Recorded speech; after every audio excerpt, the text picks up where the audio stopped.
هو بيعمل كده ليه؟ ده بياكل بقه. بياكل بقه يبقى خطر. السلام عليكم ورحمة الله وبركاته. في البداية صلى على النبي عليه الصلاة والسلام. رب اشرح لي صدري ويسر لي أمري واحلل عقدة من لساني يفقهوا قولي. ازيكم أبطال الثانوية الأزهرية علمي، عاملين إيه؟ يا رب تكونوا بخير. وحشتوني، بقالنا 3 أيام ما صورناش. إن شاء الله امتحان الديناميكا النهاردة يكون عدى معاكم فل وخير بإذن الله. بالله عليك ما تفكرش خالص في الديناميكا بقى، أنت خلاص صفحة واتقلبت. ركز في اللي جاي ويلا بينا، عشان خاطر الكيمياء محتاجة منك ايه؟ دماغ رايقة ومحتاجة منك مجهود.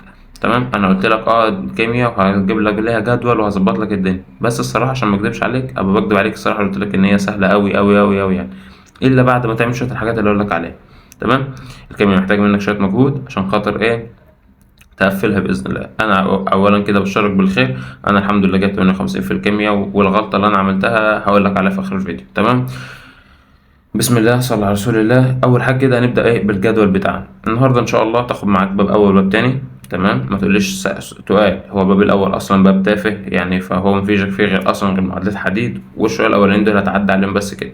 الباب التاني طبعا شكوك حموديه. طبعا انا شارح شكوك الحموديه كامله بطريقه يعني خرافيه في اللي عندي في القناه، مش بشكر في نفسي والله، بس حرفيا هو اللي سمعها قال عليها كده. فتسمعها شكوك الحمودية، وعامل ملخص باب تاني تحليل كمي، حلل فيه وعامل فيه ملخص حلو قوي، وملخص بقى التحليل كيفي، والتحليل الكمي بقى المسائل، فحلل لك على جميع افكار المسائل عندي في الايه في القناه. هتلاقي الفيديو دي متنزل يعني، انا كنت منزلهم من زمان بس اعملهم في الخاص، هعملهم علني دلوقتي. تمام. طبعا وقت ما الفيديو ده بينزل هتلاقي الفيديوهات دي متاحه. تمام، فصلى على النبي صلى الله عليه وسلم. يلا بينا نكمل. طبعا احنا كده النهارده خلصنا اول حاجه باب اول باب تاني. في مدرس اسمه عبد الرحمن الضبع على منصه هنذاكر اونلاين. تمام، شارح عامل ملخص لكل فصل. ملخص بيبقى في اقل من ساعه كده، 50 دقيقه ولا حاجه. الملخصات دي جامده قوي وهو شرحه حلو قوي يعني، فهتسمع الباب الاول وهتسمع الباب التاني بعد ما تخلص. تمام. في وقت في وقت هيكفي خالص. بكره هتاخد معاك باب تالت وباب رابع. تمام. لوحدهم لا، هتخلص الباب التالت والباب الرابع، وهتاخد معاك فيديو حل المسائل على على جميع المنهج بجميع الافكار. تمام. طب كتير يا عم؟ لا والله مش كتير. الباب التالت عشان نبقوا يعني هديلك براح فيه قوي، هتاخد فيه 4 ساعات. الباب التالت 4 ساعات. تزن كيميائي بقى حاجات سهلة، وكي اس والكي اس والمش عارف الحاجات ديت، فيعني حاجات كده على الرايق خالص يعني. فان شاء الله باب التالت مش هياخد معاك وقت. هو المسائل بقى انت ما تقربش منها، انت ذاكر باب التالت واحفظ القوانين. المسائل بقى سيبها بقى الفيديو المسائل. باب الرابع هكذا. احفظ البطاريات واحفظ الحاجات اللي عندك والدوائر والكلام ده، الدوائر الالكترونية يعني اللي هي الجلفانية والحاجات ديت، فاحفظهم وهتلاقي الدنيا معاك زي الفل بإذن الله. طبعا في فيديو مسائي طبعا الاستاذ خالد صقر، في فيديو منزله من 2023، في فيديو منزله 2024. انا برجح ان انت تسمع 2024، اطول شويه واحسن باذن الله، هتلاقي فيه افكار جديده وحاجات جديده وحلوه يعني. تمام. كده احنا خلصنا اول يومين، فاضل معاك يوم الايه الاثنين ويوم الثلاث. يوم الاثنين تاخد معاك بقى ايه؟ البيج بوس، الكيمياء العضويه. ما خوفكش منها، الكيمياء العضويه سهله قوي. تمام، بس سهله للي حافظ معادلات وفاهم، هو فاهم المعادلات كويس وفاهم الكيمياء العضويه يعني، مش متدبس دماغه قدام. تمام. تمام. طبعا انا مديها في الكيمياء العضويه في يوم لوحدها عشان خاطر ما تجيش نديلها حقها الصراحه. تمام. فهتذاكر الكيمياء العضويه من الاول للاخر، مش كتير يا جماعه والله مش كتير بجد، واحده واحده كده. خد ساعة 10 دقايق، ساعة و10 دقايق راحة، والله العظيم هتيجي معاك وسهلة خالص. تمام. في مشكلة في العضوية ل95% من الطلبة، هي كانت بالنسبة لي الصراحة حاجة ممتعة أصلا، ألا وهي كيف تحصل على. فسايب لك فيديو لأستاذ خالد صقر كيف تحصل على، ساعة ونص كده حرفيا في قمة في الروقان طبعا. فأنت كده هتذاكر كيف تحصل على، وهتذاكر إيه؟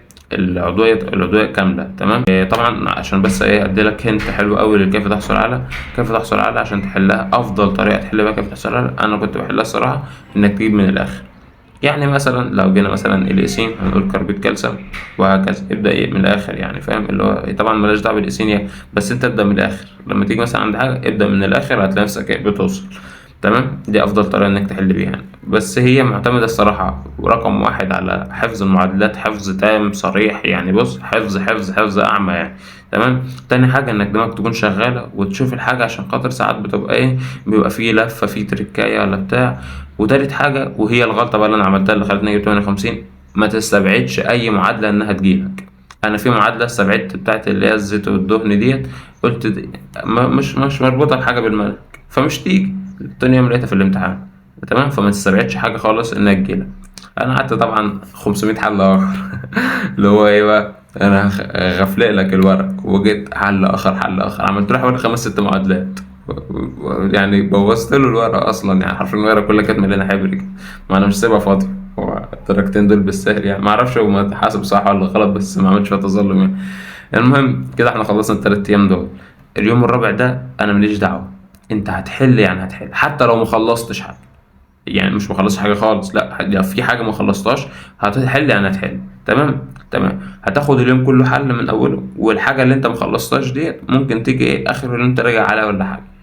قشطة. تمام.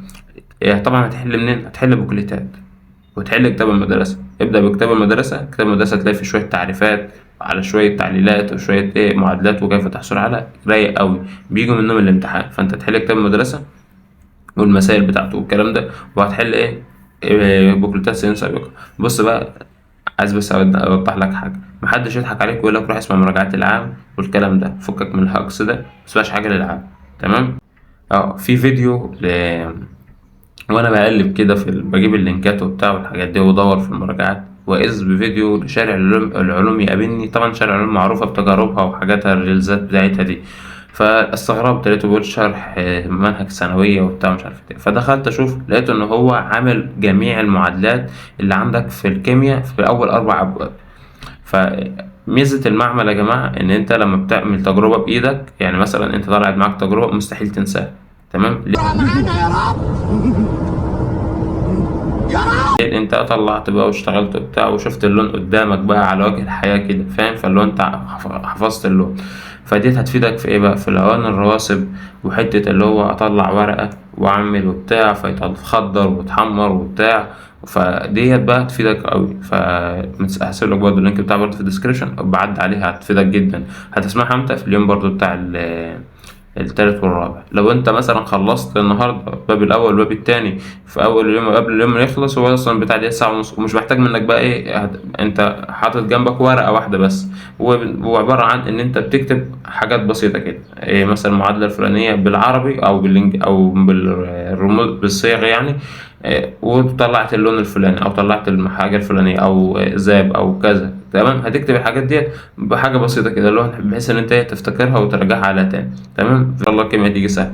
اهم حاجه في الكيمياء ان انت تكون حافظ. انت لو حافظ والله لو جاب زي العام مش زي العام انت هتحله وهتبقى الدنيا زي الفل معاك. تمام. كده انت ايه اخر يوم قلنا هنحل فيه. قشطه يا عم قشطه. طبعا خلصت كده انت اول يوم باب اول باب تاني يوم باب تالت وباب رابع، تالت يوم كيمياء عضوية، اخر يوم هتحل بس حل امتحانات سنين سابقة وحل كتاب المدرسة. وكده الكيمياء تكون سهلة ولذيذة وفي الجيب معاك بإذن الله. طبعا سايب لك فيديو، هسيب لك كل اللينكات اللي انا اتكلمت عنها دي عموما في الديسكريبشن تحت كلها مترتبة، انا مش هخليك تدور يعني وبتاع. طبعا ما بنساش بقى الصلاة على النبي عليه الصلاة والسلام. دعوة حلوة من قلبكم، دعوة حلوة لأهلنا في غزة، وربنا ينصرهم يا رب ويفك عنهم أزماتهم، وربنا يا رب يفرحنا بيكم كده إن شاء الله قريب. هانت هي كلها 3 مواد بإذن الله تحققوا أحلامكم بإذن الله. متنسوش بقى الصلاة على النبي، ودعوة حلوة لأخوكم بقى الدعاء اللي الناس كلها مش تدعولي بس. متنسوش الصلاة على النبي، والسلام عليكم ورحمة الله وبركاته. صح، لايك شير الفيديو عشان خاطر يوصل لكل زمايلك والكلام ده يعني، أي حاجة بتتقال كده. يلا سلام عليكم.